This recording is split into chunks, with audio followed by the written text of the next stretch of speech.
ध्रुव महाराज के ही वंश में आगे चल करके एक वैन नाम के नास्तिक राजा हुए। ऋषि महात्माओं ने समझाया कि वैन आप राजा बनकर बैठ गए हैं, लेकिन राजा भगवान नहीं होता।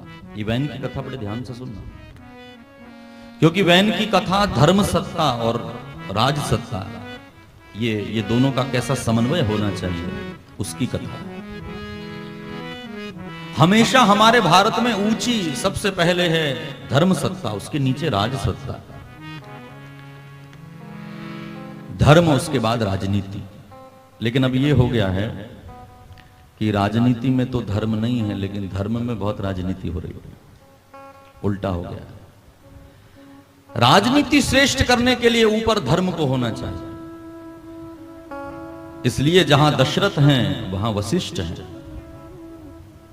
जहां चंद्रगुप्त मौर्य है वहां चाणक्य है। एक गुरु होना चाहिए, इसलिए हमारे यहां इस प्रकार की व्यवस्था थी। जब कोई राजा सार्वभौम राजा बनता था, एक छत्र राज हो जाता था उसका, और उसका राज्याभिषेक होता था, तो ऐसी विधि थी कि वो राजा कहता था अदंड्योस्मि अदंड्योस्मि अदंड्योस्मि 3 बार, कि अब मैं दंड दे सकता हूं लेकिन मुझे कोई दंड नहीं दे सकता। तो परंपरा थी कि पीछे दंड धारण किए हुए भारत के सन्यासी रहते थे, और वो धार्मिक सन्यासी उसके ऊपर धर्मदंड से 3 बार प्रहार करते थे। धर्मदंडोसी धर्मदंडोसी धर्मदंडोसी, कि राजा तू भी यदि अपराध करेगा तो धर्म तुझे दंड देगा, ये व्यवस्था। लेकिन वैन ऐसा नास्तिक राजा हुआ कि खुद को भगवान घोषित कर दिया। वैन ने कहा कि राजा ही भगवान होता है, यदि यज्ञ करना है तो विष्णु यज्ञ नहीं वैन यज्ञ करो।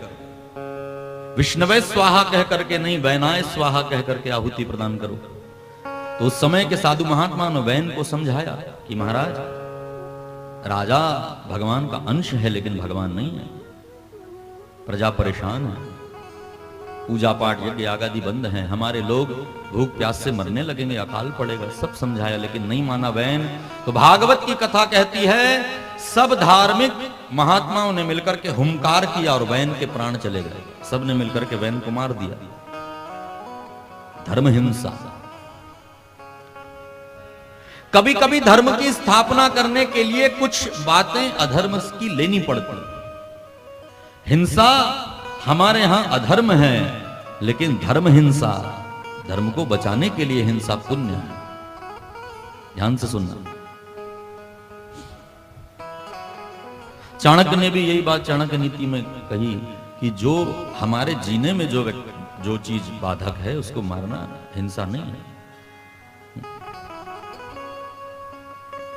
वो ठीक है, एक लेवल पर पहुंच गए कि सब जगह परमात्मा का दर्शन हो रहा है, लेकिन साधारणतया हम मच्छर काटेगा तो हाथ यूं जाएगा।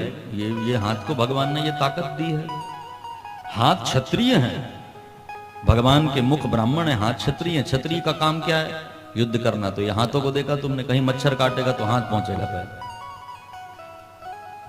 नुकसान ना हो इस शरीर रूपी राष्ट्र को।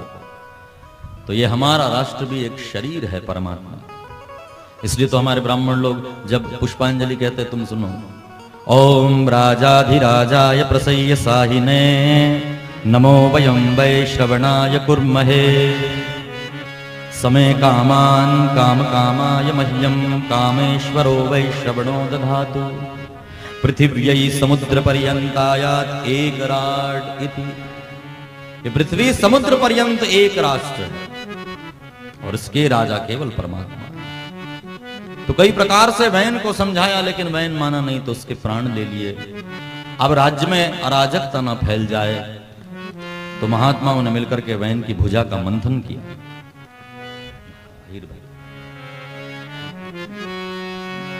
वैन की भुजा का मंथन किया, और मंथन करने से सबसे पहले वैन के अंदर से काला निषाद प्रकट हुआ और वो विदा हुआ। और दूसरी बार जब मंथन किया, भुजा का मंथन क्यों? क्योंकि राजा चाहिए, क्षत्रिय, ब्राह्मण चाहिए होता तो मुख का मंथन होता। मंथन करने से फिर भगवान ही 2 रूप में, लक्ष्मी नारायण पृथु और अर्ची के रूप में वैन की भुजा का मंथन करने से प्रकट हुए। जय जयकार करिए, बोलिए पृथु भगवान की जय।